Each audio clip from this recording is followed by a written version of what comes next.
Kuleg Soliman ang malupit sa katotohanan. Nag-iiyakan po ngayon ang mga DDS, no? Itong Duterte Youth Dugyot ay hindi po muna na-proclaim ng COMELEC bilang panalo po sa party list, no? Dahil nga dito sa sabit ng Duterte Youth kung saan noon pa palang 2019 ay may ano na po rito, reklamo o petisyon na itong ang Duterte Youth Party List na ito ay hindi naman pala rehistrado sa COMELEC. Yun ang matindi, no? Yan po yung laman ng complaint ng mga grupo ng kabataan at yan nga po yung laman ng resolution ng COMELEC ngayon. Kung kaya hindi pa po nakasama sa proklamasyon itong Duterte Youth. May isa pang party list po na although panalo ay hindi na proklama itong BH party list, bagong henerasyon. Pero wala pang mga detalye tungkol dun sa BH. Dito tayo sa Duterte Youth. Ngayon, talagang dalawa kasi ang complaint dito sa Duterte Youth. Yung una, yung kanilang pagiging red tagger. Ano yan isang unang complaint yan, kaya sila pinapa-disqualify. Pangalawa po, na kaya sila pinapa-disqualified, ay sinasabi po nung mga kabataan, mga complainant po doon. 2019 pa pala ito. Sa pamamagitan po ng kanilang abogado, si Attorney Emil Marañon. Ngayon, yung mga complainant ang sinasabi, itong Duterte Youth Party List ay hindi po sumunod sa mga requirements ng pagpaparehistro ng party list. Ano po yung requirement na yan? Yung pong una, publication. Kailangan pinapublish po yung kailangang ipublish sa mga dyaryo, nationally circulated po na mga dyaryo. Kailangan ipublish yun. Tapos kailangan may hearing sa COMELEC. So, dun sa dalawang requirement na yon na sinasabi po ng patakaran ng batas, hindi po sumunod ang Duterte Youth Party List. So, wala silang publication, wala rin silang hearing.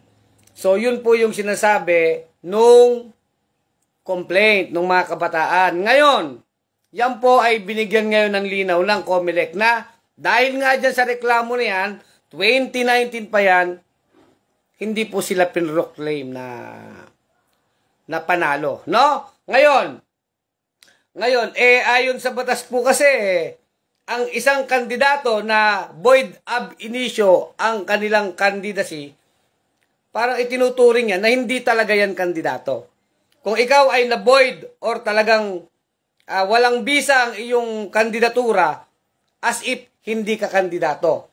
So yung mga bumoto dyan na mga party list na yan, o kandidato na mga walang bisa ang kanilang kandidatura, as if hindi sila kandidato, yung mga bumoto dyan, ituturing pong stray votes. Stray votes. So walang magiging bilang yon. So ganun po. At yun nga, kasi nung 2019, sinasabi, bakit nyo kami pinaupo kung talagang disqualified kami. 2019, tapos 2022 nakaupo pa sila. So nakadalawang term na sila. Itong asawa ni Cardema, sumunod yata kapatid niya, parehong Cardema din yan, si Ducel Cardema at yung isa pang Cardema, no? Yan po yung Duterte Youth Party List. Ngayon, mukhang nasilip yun ng COMELEC na hindi sila sumunod sa procedure. O, di ba? Ganun lang yan Ganun lang naman po ang ating reaksyon dyan. Kung hindi ka sumunod sa patakaran, dapat out ka. Hindi ka sumunod sa patakaran, hindi ka dapat espesyal. Yun nga, sinasabi, bakit hindi kayo nagkaroon ng publication?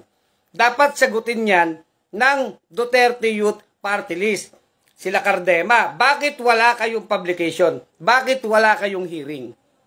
Bakit hindi kayo sumunod sa rules, sa patakaran? At ngayong nasilip na yan, ay hindi kayo mapoproklama dahil hindi kayo sumunod sa sinasabi ng batas, di ba? Kasi tayo po sa Bunyog Party List, nung tayo ay nagparehistro sa COMELEC, sumunod tayo doon, nagkaroon tayo ng publication sa mga dyaryo, 2 dyaryo po yan, broadsheet, na dapat general circulation, ibig sabihin talagang dyaryong pambansa, di ba? O general circulation. So, ano tayo yan? Gumastos ang Bunyog dyan sa pagpapa-publish, no? May ano po yan magastos din, ano? So, bagamat ganon, magastos, binayaran natin yung publication, kailangan pong dumaan doon. Ginawa po yan ng Bunyog Party List tayo. Meron din tayong hearing na ginawa sa COMELEC. Kahit po ako noon, I think online din yun, isa sa mga hearing, tinanong ako noon nung nag-ano pa lang, nung nag-a-apply pa lang ang Bunyog bilang party list, meron hearing, second division yata, si Commissioner Amy Perolino, ako ang pinadalo ng Bunyog doon bilang Secretary General, tinanong ako ng Commissioner. So, dumaan tayo sa proseso. Ano mang hirap niyan, ang Bunyog Party List po, tayo, sumunod tayo sa mga proseso ng batas ng COMELEC. O ano naman ang special sa Duterte Youth Party List? Dapat walang special dito. Lahat susunod. Kahit na noong 2019 ay napakalakas nila sa administration. Siguro, akala ng mga nitong Duterte Youth Party List na ito, habang buhay si Duterte sa kapangyarihan, hindi naman nila inaasahan yung split ng Marcos Duterte, hindi nila pinansin yung rules na yan. Ngayon nasilip na sila na hindi sila sumunod dyan sa requirements na yan. Kung lahat ng party list nagparehistro, sumunod dyan sa requirement, bakit sila hindi? O ngayon, nasuspindi, hino-hold yung proclamation nila at eventually, kung talagang mabigat yung grounds, depende yan sa COMELEC, sa korte, kasi dudulog daw nila sa korte yan, hayaan nating hukuman magpasya dyan. Pero ang maliwanag dito, may patakaran na hindi sinunod ang Duterte Youth Party List, di ba? Ngayon, bakit hindi nyo yan sinunod? Diyan lang ay papaliwanag nyo ni Cardema. Bakit hindi kayo sumunod sa patakaran ng pagpaparehistro? Di ba? Kasi ang inaano nila agad, na-disenfranchise daw yung mga voters ng Duterte Youth. Kung kayo ay rehistrado. Pero kahit nga sa sasakyan na lang po, sasakyan, example ko, ikaw nagda-drive ka, hindi naman rehistrado yung iyong sasakyan. Therefore, wala kang karapatang mamasada.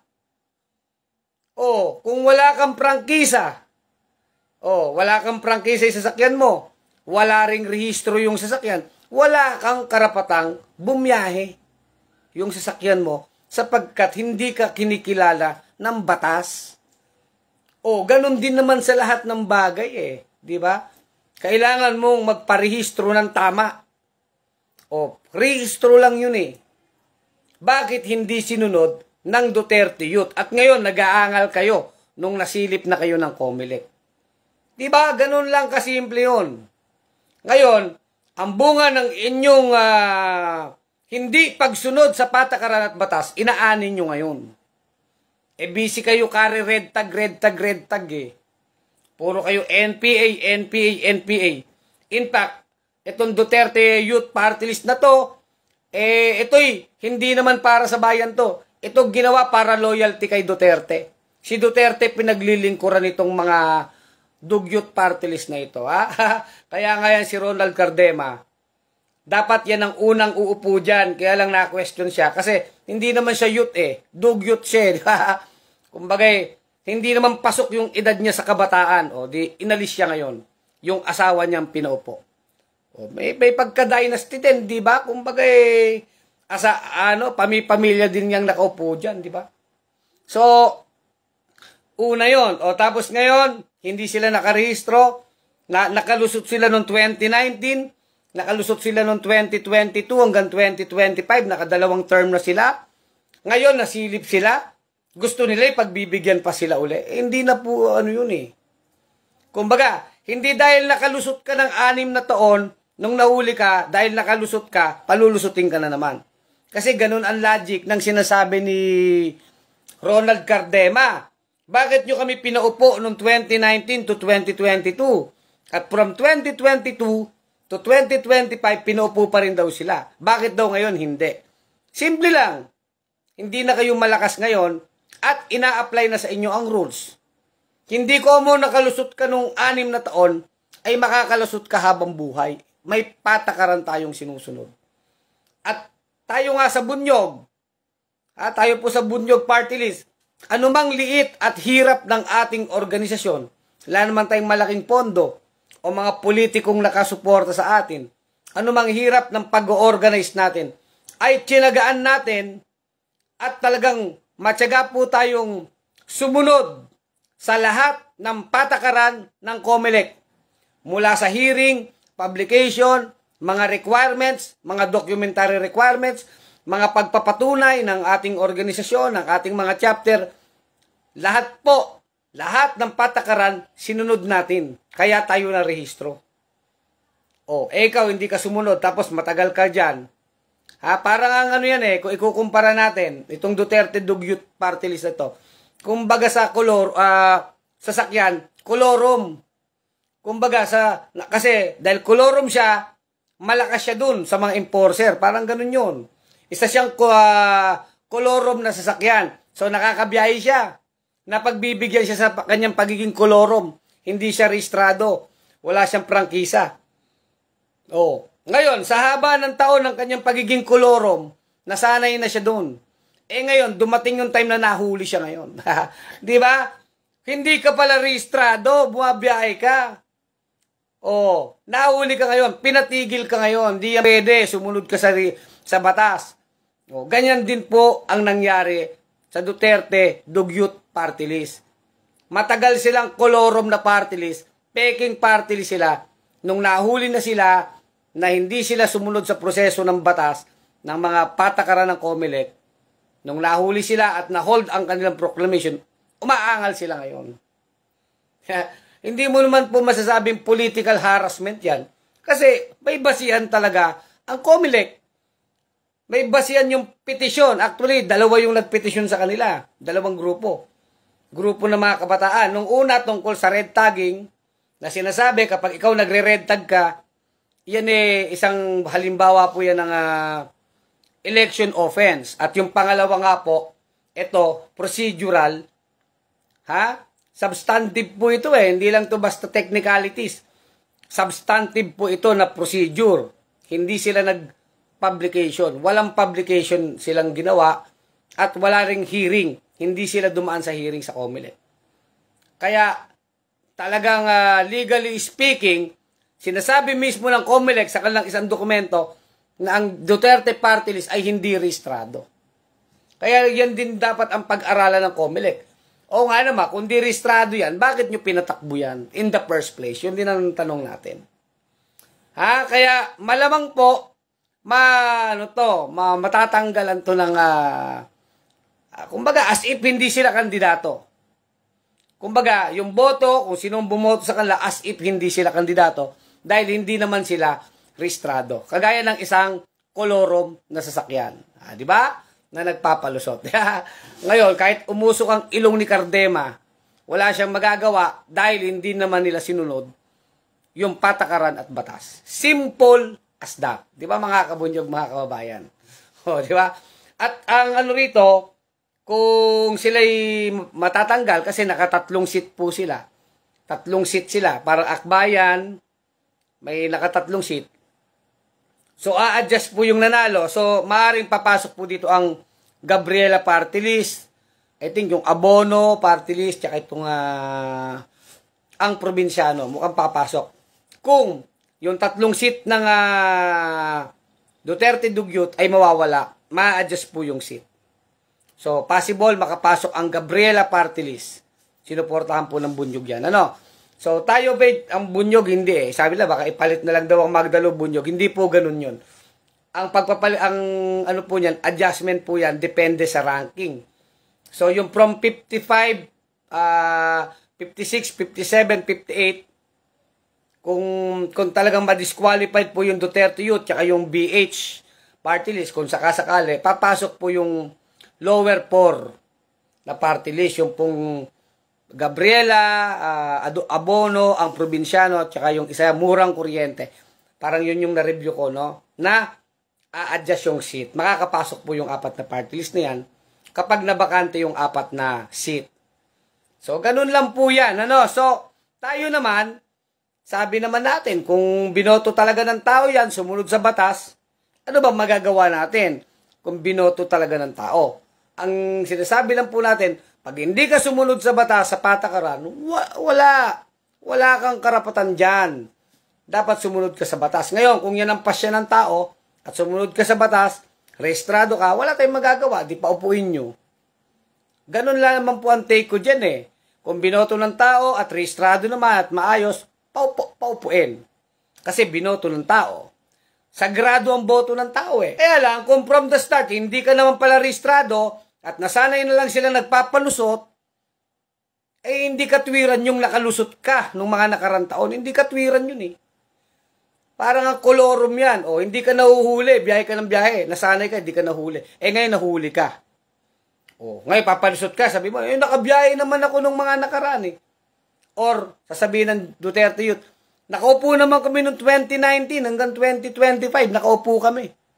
Bakit ngayon nyo lang kami kino-call out dyan? Eh, precisely, dahil nahuli kayo. Ganun lang kasimple yun. Ha? Kaya hindi katwiran, maling katwiran ni Cardema, na sabihin nilang, nakaupo na sila noon pa man. Eh, kahit ba nakaupo kayo noon eh. Ganun lang po kasimple ang ating logic dyan. Di ba? O, malakas kasi, sabi ni Francis Tesorero. Oo, nasanay silang malakas sila kasi panahon pa ni Duterte yan. At syempre, yung unang pasok ng 2022, hindi pa naman biyak ang Marcos Duterte. So, kampi-kampi pa noon. Eh, ngayon, iba na eh. Ha? Iba na eh, di ba? Talagang nasilip kayo ngayon, di ba? Ramon Lequin, isauli yung mga budget nila. Fake party list, fake pala sila. Yun ang ano dyan, kung masosoli yung mga ginastos. Ha? Isosoli kaya nila Cardema yan? Siyempre, nagkaroon ng budget yan. Yun nga, kumbaga sa kolorum na sasakyan, tagal na palang kolorum yan. Ha? Matindi talaga kayo, Cardema. Ang kapal ng mukha nyo, ha? Oh, sabi ni Kokoy Season, pre, mabuhay ka. Usap tayo minsan. Salamat, Kokoy Season, ha? Alam ko, nagpa-vlog ka rin, di ba? Oh, Nancy N. Ong, correct. Salamat po. Oh, salamat po. Rivera Christopher, buti nga, disqualify Duterte Youth. Ngayon po, hindi pa naman sila disqualify. Sila ay suspended pa lang. Suspended yung proclamation. Sabi naman ng Comelec, ayusin nyo yan hanggang June 30. Kasi June 30 pa lang naman yung simula ng pag-upo ng congressman. O kaya lang, paano nila aayusin? Kasi ang hihingin lang naman ng Comelec sa kanila, ang reklamo sa kanila, hindi kayo sumunod sa requirement. O hindi mo nga ginawa ang requirement, paano mo ayusin? Eh nakaraan na yun. Diba? Simpleng-simple lang yun eh. Kahit anong gawin nila, kumbaga nga, isang sasakyan na walang rehistro at prangkisa at isang driver na walang lisensya. So essentially speaking, kung wala kang rehistro, wala kang prangkisa at yung driver walang lisensya, anong karapatan mong magmaneho? Anong karapatan mong gumamit ng sasakyan?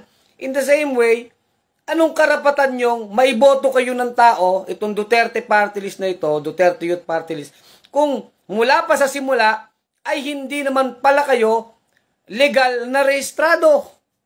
Wala kayong karapatan. Kumbaga nga, niluko pa nila yung mga botante nila. Niluko nila. Kasi hindi pala sila rehistrado. And yet, tumakbo sila ng tumakbo dyan. O, di ba? Kasi siguro, kumpiyansa sila na hindi na masisilip yan, nasilip ngayon, di ba? O, di ba, Angel de la Guardia, wala naman sila ang Duterte Party List na yan. Lumaban na ang, lumobo na ang katawan ni, Cardema sa tingin. Kamukha na siya ni Jinggoy at Rockwe, sabi ni Angel de la Guardia, no? Soldero Lugsanay, ayan na ayaw na ng mga marites kay na mananawala ng Honey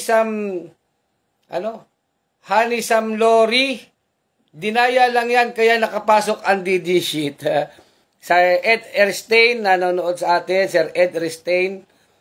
Donald Dayaona, good evening. Kulex, mabuhay. Binabati ko pala mga kabunyog natin. Jet Arcega. Kabunyog Jet Arcega, alam ko nanonood ka. Sir Jimmy De Vera ng May Kawayan, kay Laroda.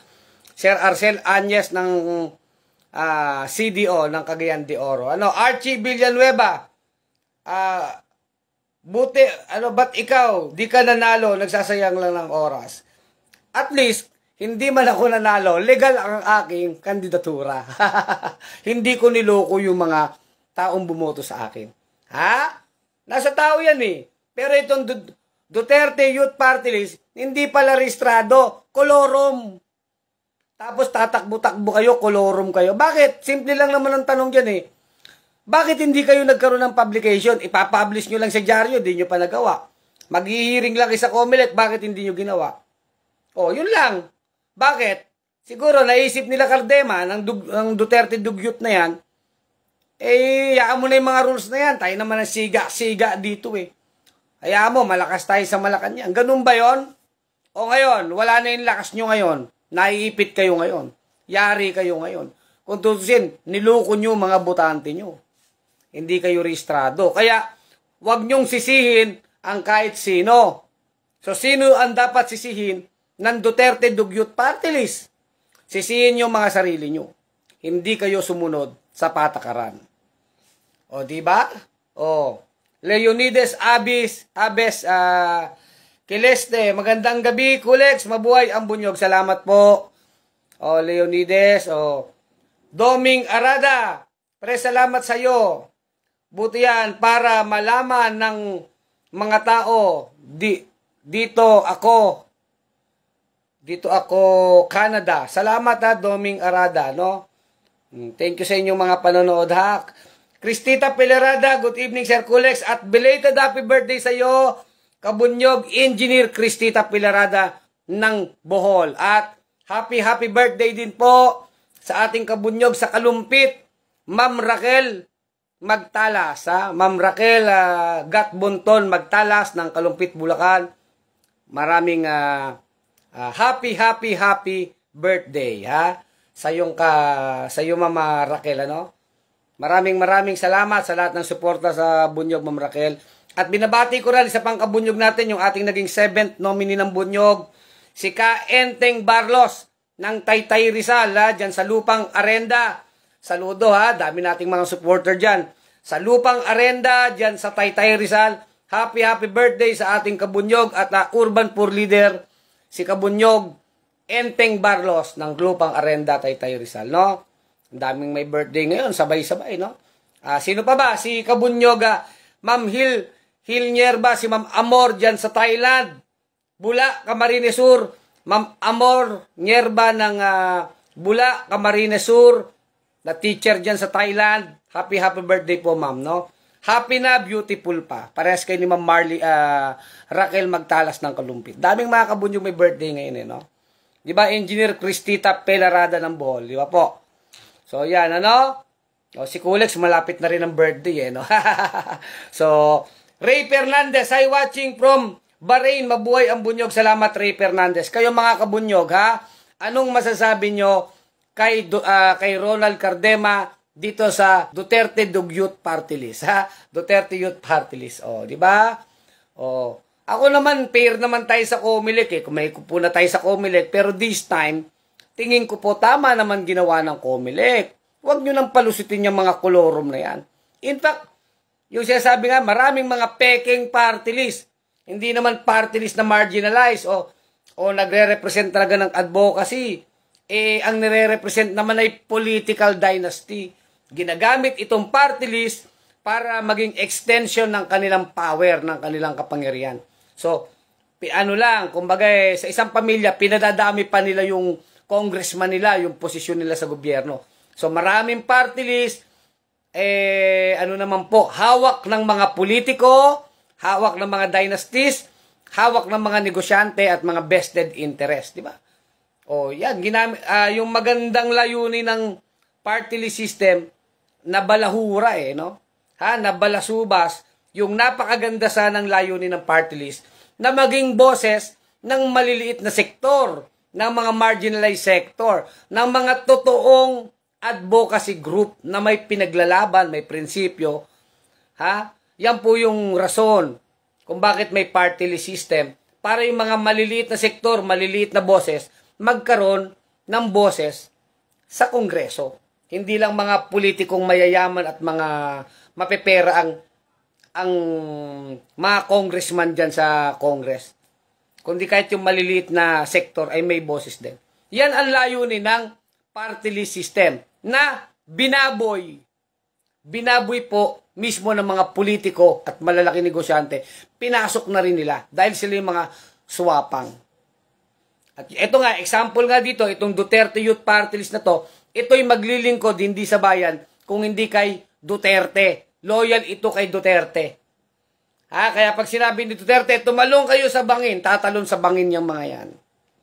Hindi naman hindi naman dinedeny nila Cardema ang loyalty nila kay Duterte, di ba? Anong klaseng party list yan? Papasweldo yun ng taong bayan yan. Ang pinakamasaklap, kolorum na party list itong Duterte Dugyot na to, di ba? Boyet Mayo Argamasa,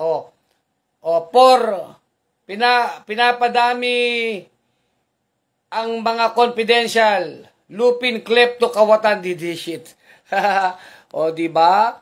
Totoo naman yan Talagang yung pagnanakaw sa pera ng bayan talagang gawain na yan ng mga politiko. Sa totoo lang po, So, alam nyo, masarap maging congressman, maraming mananakaw, di ba?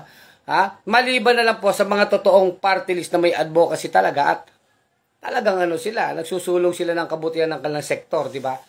Pero talaga sa congressman, senador, maraming mananakaw dyan, kaya nga sila tumatakbo dyan At usually, ang mga party list nga, hawak ng mga negosyante, hawak ng mga political dynasties.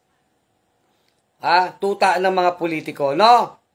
Andres Makabayan, sayang bunyog, kinampanya ko pa sa ilang kabayan ko at binoto ko talaga. Salamat, Andres Makabayan. Tuloy lang ang laban ng bunyog, talagang tuloy-tuloy lang tayo. May eleksyon man o wala, magsasalita tayo, kikilos tayo para sa katotohanan, para sa interes ng bayan. Ganyan po ang bunyog, Tuloy lang ang ating laban, di ba? Glenn Nase, bukod tangi ang party list na ito, hindi sumunod sa lahat ng party list, sumunod sa proseso. Dapat pagtulungan ng party list, petisyon, ipa-disqualified. Actually, pinapa-disqualified na nga Oo nga naman, tama ka Glenn Nose, Dapat sumunod ang Duterte Youth Party List, di ba? Hindi sila sumunod, hindi sila sumunod sa proseso. Jojo Adlawan, Duterte. Hayop pa. PH Party List, ano yun? Duterte Hayut Party List. Jetro Rosales, may rason naman pala ang COMELEC na i-disqualify. Hindi pala rehistrado. Oo nga Jetro Robles. Actually ngayon nga, Jetro, hindi pa naman sila totally disqualified. Suspended pa lang ang kanilang proclamation. Suspendido pa lang. So, hindi pa yan final. Kailangan magpaliwanag ni Cardema. Bakit hindi ka sumunod sa patakaran? Yun lang yan. Kasi, pag yan pinatakbo at pinayagan yan, anong mangyayari sa atin kung sabihin ng COMELEC, sige na nga, kahit hindi kayo rehistrado, umupo na kayo dyan. Bakit pa tayo naglagay ng rules? Kung may makakalusot naman, di ba parang kolorum yan na sasakyan Kung okay lang palang tumakbo, bumiyayang kolorum ka, wala kang prangkisa, walang rehistro, walang lisensya yung driver, at papayagan mo pa rin pala, ano pang silbi ng batas at patakaran? Di ba? Ganun lang kasimple yan. Kaya tingin ko nakagapos ang kamay ng COMELEC sa batas. Simple lang. Sundin natin ang patakaran, sundin natin ang batas. Ang patakaran at batas ay para sa lahat. Kahit sinong party list yan, dapat iisa ang patakaran, iisa ang standard, iisa ang sinusunod. Kaya hindi pwede sabihin ni Dugyot Party List, ni Duterte Youth Party List na hinaharas lang sila sa politika. Hindi po. Maliwanag yung na hindi sila sumunod sa pagpaparehistro, di ba? Ma'am Janet T, Ma'am Janet T, Homie Sam Lori Dinaya lang, nabasa ko na pala yun, ano? Ed Antonio Erestain, magandang araw po. Mila Bianino, good evening Sir Kulex. Sa lahat ng Kabunyog, ilo Ma'am Mila, kayo dyan nila Benji sa Cebu, sa Iloilo, no? Helen Simanes, ang bunyog ay may matapat na layunin para sa bayan. Maraming salamat po, ano? Sa inyong mga comment, ano? Basta tuloy lang ang ating laban, di ba? Tuloy lang ang ating laban, ano? So hanggang dito na lang ating vlog. Abangan natin na susunod na kabanata. Siyempre, magre-reklamo ang Duterte Youth. Aabot daw sila ng Korte Suprema. Karapatan nyo yan. Pero isa lang tanong natin. Kung kolorom ka, wala kang karapatan dyan sa Kongreso. Dahil ikaw ay kolorom na party list. Ha? Kasalanan nyo yan kung hindi ninyo inayos ang inyong rehistro. Simple lang po yan. Kayo ang may kasalanan yan. Ano? So, hanggang dito na lang ating vlog. Kulex Soliman, ang malupit sa katotohanan, Salvador Mirabona, good evening Sir Kulex, salamat po. Kabunyog Salvador Mirabona, Boy Laquinto, Dolores, sorry, tapos na. Maliligayang araw sa Duterte Party List. Hindi talaga sila maligaya ngayon. Nag-iiyakan yung mga yan. Akala nila makakalusot sila, no? Raul del Castillo, Dugyot Party. Arsenio de Acido, good evening, Kulex. Salamat. So, Kulex Soliman, ang malupit sa katotohanan, mga habol na pabati. Madiko, good evening po. Salamat, Madiko. Madiko ba o Modiko, no? Salamat po sa mga habol na pabati rito. Kulex Soliman, ang malupit sa katotohanan sa Bunyog Pagkakaisa public page. Mga kabunyog, mga kababayan, tuloy ang laban. Bunyog, bunyog, halikan na kasama ka. Bunyog, kapag buklod ay may pag-asa. Luzon, Visayas, Mindanao, isa ang pananaw. Sa bagong Pilipinas ang bunyog isisigaw. Bunyog.